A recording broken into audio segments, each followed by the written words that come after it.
Hello, my name's Heather. I'm a 32-year-old woman. I've been married to my husband for 7 years before I recently divorced him.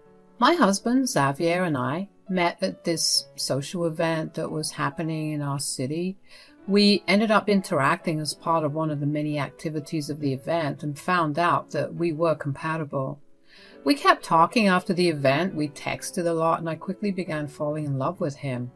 We began dating shortly after that. We dated for a good 3 years before deciding to tie the knot. Our wedding was and still is one of the happiest days of my life. If I had to describe our relationship, I would say that it was full of trust and love. There was nothing about Xavier that ever made me question it. I say that only because I had just come out of a bad relationship before I met Xavier. To have him around was amazing. He always had a way of making me feel good after a bad day.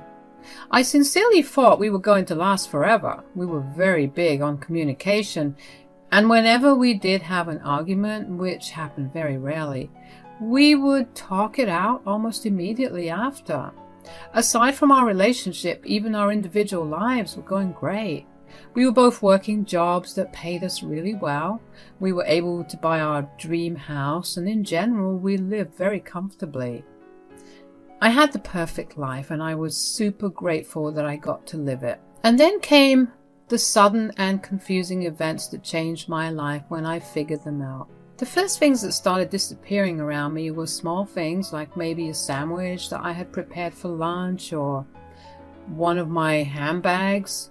The handbag was not a big deal because it wasn't one that I used frequently or one that had any sentimental value attached to it. I remember distinctly asking Xavier if he had any idea about where my things were going, and he would always get skittish and defensive. I remember thinking it was weird, but I let it go because the things that went missing were always replaceable and not of much value to me. Then came the more expensive small things that disappeared. It started off with these gorgeous pair of earrings that were from Majuri. I had bought them for myself after I got paid for the first time. Those earrings had cost about half my salary at that time, and now, while their value may have gone down, they were still pretty pricey. I went almost insane trying to find those pair of earrings. I knew they were missing because I had planned to wear them to a friend's party, and suddenly they weren't there. I turned Xavier and I's bedroom upside down trying to find it. I was a mess by the end of it. Xavier had walked into the room and gasped. "What happened here?" "I'm sorry, but oh my God, babe, are you okay?" There were these really pretty pair of earrings that I had bought for myself a long time ago that I can't seem to find. "Is it not in your jewelry box?" "If it was, would I have turned this room into the aftermath of a tornado?" "Okay." "Sorry, I'm just really sad and upset with myself for not being more careful about them." "Look, why don't we get going to the party right now, but when we get back we'll search for them again. Put on another pair of earrings for now." "I don't think we'll find them. I've looked everywhere." "Maybe they're somewhere else. We'll look for it all over the house, even in the places that don't make sense." "Yeah, okay. I don't have any hope, but it wouldn't hurt to try." "That's my girl. Now let's clean this up a little and get going." The thought of even asking Xavier if he had seen my pair of earrings had never crossed my mind at that time, because I just didn't see why he would have seen it or taken it anywhere. We searched for those pairs of earrings for the next 3 days. We turned the whole house upside down and we found nothing. I cried and cried that I had lost them. It felt like I had lost an important signifier of my accomplishments. Xavier held me and comforted me. Eventually, I managed to get over the feeling of loss that I had. I kept a watchful eye over my things after the incident, though. I couldn't risk losing any more important things. However, I still began to lose my things, especially my expensive jewelry. I felt like I was genuinely going insane because how could my own jewelry go missing in my own house when no one ever came over? The more I thought about how my things were going missing, the more one doubt began to grow. What if Xavier was stealing from me? But I couldn't think of even one reason for him to do such a thing. I kept thinking about his behavior since my things started going missing too. He was evasive at first, but then he turned to comforting me. But as more and more things began disappearing, the more distant he got. He'd see me panicking or even upset about my missing stuff, and he would just ignore me. I tried my best to ignore my growing suspicions, but I just couldn't. So one day, while he had gone out of the house to run some errands, I decided to go through his stuff. I went through his wallet, his clothes, and even his laptop, but I found nothing. I felt a little relief, but the nagging feeling that Xavier was involved still didn't go. I was relieved that I didn't find anything, because I didn't know how I would have reacted if I did find something. But not finding something did not mean that Xavier could not have taken my things. I decided to just let things be for a little while. I kept all my expensive things in the locked drawer, and I kept the keys with me at all times. There was going to be no way for my things to go missing. I hadn't checked on my things in a long while, so one day I decided to check on them again, and that was when I noticed the necklace that my mother had gifted me on Xavier and I's wedding was missing. I was livid at that point. There was no one at home to take any of the things in the drawer. Hell, there was only one person who knew where my things were. I knew my plan wasn't foolproof, considering my keys wouldn't have been on me when I took a shower or even when I was asleep. To think that Xavier would actually go through my things like that and do God knows what made me really angry. Xavier had been at work when I found the necklace missing. A part of me knew that even if I confronted him, he would have denied it, so I decided to make a purchase while Xavier was away. I bought a security camera to put into our room. It was one of those hidden cameras that hid in plain sight because they look like an everyday object. With a backup plan in place, I decided to confront Xavier when he came back home. I need to ask you about something. Oh, what's wrong? So, you know how I've stowed away all my jewelry in the locked drawer? Yeah? Well, the necklace my mom gave me at our wedding is missing. Did you misplace it? I know I did not, because I haven't opened the drawer in a long time. All right. So I wanted to ask you if you know where my jewelry is disappearing. Are you accusing me of stealing your stupid jewelry? I didn't accuse you of anything. I was just asking. No, you know what? I've been nothing but supportive of you. I've comforted you when you cried over that junk, and this is how you repay me? Xavier, no. What use would I have for your ugly jewelry? First of all, calm the hell down. Secondly, stop insulting my jewelry. Lastly, I wasn't accusing you of anything. I just wanted to know if you knew anything about it. You're the only one who knows where my jewelry is, and you know where my keys are. All I'm hearing is that you're accusing me of stealing your stuff. I can't do this tonight. I'm going to a friend's house. With that, Xavier left the house. I was baffled. I mean, did I want to directly ask him if he was taking my things? Yeah, but I knew that directly asking him about it would not have ended well. Turned out that asking him indirectly didn't work either. Xavier's over-the-top reaction did send alarm bells ringing in my head. If he was truly innocent, then he wouldn't have reacted so intensely. He would have heard me out and tried to figure things out. The more I thought about his behavior, the more suspicious I got of him. I knew I needed to snoop around a little more, but first, I had to keep up pretenses. I couldn't have Xavier get suspicious of me for not trying to get him to come back home. So I texted him a bunch and called him a bunch, all of which did not get any responses. I knew he saw the messages, but he never replied. I knew I had done enough and that he wasn't coming back home that night. That gave me ample time to snoop around. The first thing I did was go through his laptop. I looked through his search history and found nothing, although all of the searches were fairly recent ones, and nothing from the past month and before was there. He had cleared his search history. That made my suspicions only worse. Then I decided to go through his bank statements. Thankfully, he had everything logged in and saved on his laptop. When I checked how much money he had in his account, I was shocked to see only $20. Where could he have spent all his money?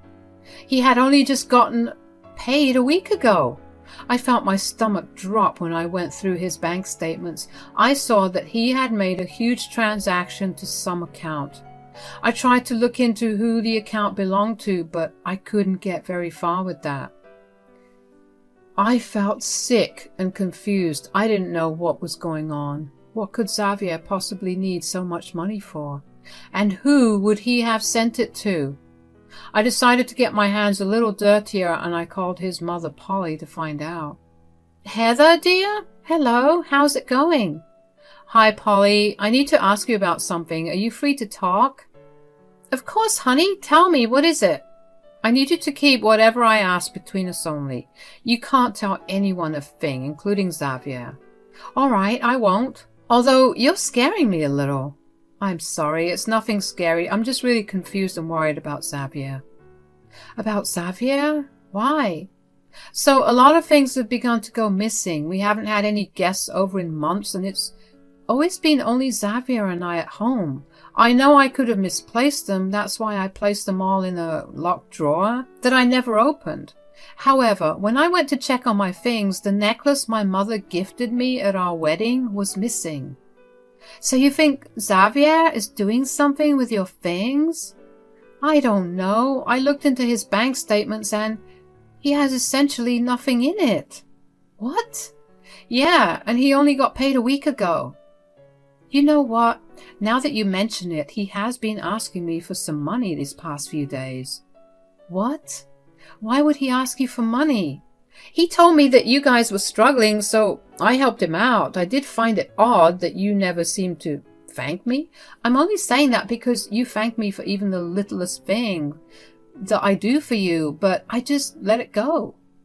Oh, Polly, we haven't been struggling at all. What is Xavier up to? I have no idea. I'm worried about him. See if you can find out any more information and keep me updated. I'll support you no matter what. Yes, I will. Thanks a lot, Polly. I couldn't believe what I had found out. Why was Xavier taking money from his mother and stealing my things? I knew that there was only one way to find out, and that was to catch him in the act. If I had the evidence, he would have no choice but to confess. I had to wait another 2 days until the camera arrived. So until then, I decided to hide the key in my drawer. The next thing I did was to withdraw some money and keep it in the drawer. I needed to see if he was willing to take money over the jewelry as well. I also decided to be a lot more alert with his things because Xavier wasn't smart enough to actually hide everything from me. I knew that he would slip up somewhere. Xavier did end up coming back home the next night after work. We didn't speak much, but I wasn't exactly worried about that at that moment. I needed to figure out what he had needed so much money for. And him not talking to me was the last thing I could have been worried about. The camera arrived on time and I set it up the same night it arrived after Xavier had gone to sleep. I connected it to my phone so I could access a live feed at any point. I also made sure to keep it recording at all times because I would have needed proof if I did catch something.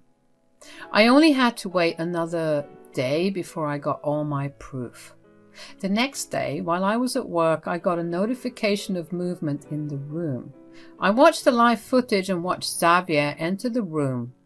He was supposed to be at work and he only got an hour-long break. We lived 45 minutes away from his workplace, so there was no way he could go back in time, not to mention it wasn't even his lunchtime. I watched him curiously as he began to look around the room for something. Finally, he located my hiding place for the keys. He took it and quickly opened the drawer. I watched as his face shifted from confusion to awe as he saw the stack of money in the drawer. He looked around as if expecting me to show up all of a sudden before grabbing the cash and the most expensive Cartier bracelet from my drawer. Of course, I was panicking, but at the same time I was furious, so he had been the one that was doing it.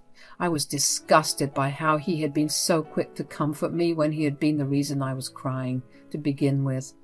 I knew at that moment that I didn't want to be with him any longer, and that I was going to get back at him for what he took from me and put me through. The first thing I did was to send Polly the video. It took less than 15 minutes for her to call me. Oh my God, what is he doing? I would also love to know. I'm so frustrated and furious at what I watched. You need to figure out what he's doing with the money and jewelry. At the same time, you need to get the police involved so you can at least get compensated for it. Are you sure you're okay with me calling the cops on him? Of course! He's my son, but he's also doing something wrong. He needs to be held accountable for what he's doing. If that means getting arrested, then so be it. All right, I'll get the cops involved, but before that, I'll go back home and I'll see what more I can find out about it. I really am sorry that Xavier has been stealing from you, though. You have nothing to apologize for. You're right. Xavier is an adult who's responsible for his own actions. You have no reason to apologize for him. I was honestly amazed by how Polly was the one who suggested getting the police involved. It must have taken a lot of courage for her to do that. I clocked out of work way earlier than I usually do and headed back home. When I got there, I decided to go through everything that was Xavier's. At first, I didn't find anything. That made me really frustrated because I knew that Xavier wasn't that smart to cover all his tracks. I know I'm being mean, but seriously. The man was stealing from me even after I had already discovered that my stuff was going missing. As a last resort, I decided to go through our laundry. I picked apart my clothes from him and began going through his. Finally, I managed to find a piece of paper in one of his pants pockets. It was a receipt from a store for one of my necklaces. I did a bit of research and found out that this shop was a pawn shop, so he had been selling my jewelry there. But why? I knew I needed to find my answers immediately. I went down to the police station and told the police about my issue. They suggested that I get a lawyer and deal with this situation with the help of legal aid. So I did just that. I told Polly about what the police had said, and she told me she had a friend who was a lawyer. She connected the both of us, and I told the lawyer, Bella, about my predicament. She suggested that I file for a divorce and confront him about it as well. She asked to be present during the confrontation. I decided to get the divorce papers first, so that meant waiting for a little while longer. I was okay with that. More time only meant more proof. The time I spent waiting for the divorce papers to get into my hands, I kept a watchful eye on my things. Thankfully, Xavier hadn't stolen anything from me. Until he did on the same day that I got the divorce papers in my hands. I called up my lawyer, Bella, and we headed to my place after work. Xavier wasn't at home. When Xavier did get home, he looked confused. He asked me who was with me, but before I could answer, Bella spoke up for me. I'm Heather's lawyer. Lawyer? Why does she need a lawyer? Because we have proof that you've been stealing from her? Stealing? Heather, is this about your stupid jewelry? Yes, it is about her jewelry and money that has been stolen. Are you seriously blaming me for this? What would I get out of stealing from you? That's what we want to know as well. I didn't do anything. Well, here is a receipt of the necklace that belonged to Heather being sold to the local pawn shop. It was found in your pants pocket. Seriously? This proves nothing. How do you know it's her necklace? All the receipt contains is a description of the necklace, and I hate to break it to you, but a lot of necklaces are gold and long. All right, here is video proof of you stealing from Heather. This? Heather, you recorded me? You will communicate to her through me from now on. Here are the divorce papers. We expect you to pay full compensation or we will go to court about it. I can't do that. Why is that? I spent all the money. On what, exactly? I've been gambling. A friend of mine introduced it to me one day and I guess it kind of spiraled. I see. So you stole from your wife to enable your addiction. I'm sorry, Heather. We'll see you in court, Xavier. It shocked me to hear about Xavier's gambling problem. I couldn't believe that he had indulged in it, knowing just how risky it was. Not to mention he stole from me and even comforted me when I was upset about my things going missing. I was also really angry at him for putting me in a position like that to begin with. If I hadn't caught him, he would have only stolen more and even put me in hot water financially. Xavier texted me several times after that, apologizing for his mistakes. He begged me not to leave him, but I saw no point in being with someone who was so comfortable with stealing and lying to me. As per Bella's advice, I didn't respond to any of his texts. I just let Bella take control of everything that happened next. What happened next was nothing short of amazing. When presented in court, Xavier didn't deny anything. He tried to defend himself, but the judge was not sympathetic to him at all. She told him that he was lucky that all we were asking for was compensation in terms of more portion of joint assets instead of charging him with theft. We show the evidence of his admission via his texts. Since he stole so much from me, I was granted 80% of our joint assets and finances. Xavier looked like crap, but that was to be expected considering he had lost everything. It wasn't until much later that Polly told me about how bad Xavier's actual financial condition was. Turns out he had taken out several credit cards in his name to fund his gambling addiction. When he wasn't allowed to draw out more money or even get another credit card, that's when he resorted to stealing from me. He's gone back to living with Polly. She's giving him some time to get back on track before she'll ask him to start paying her rent. I do feel bad for him, but I can't ignore how he made me feel. I feel satisfied that I was able to find out and stop him before he hurt me even more financially. My life has been going on a steady upward steep. I will always miss the relationship with Xavier, but I know that I deserve so much better than that.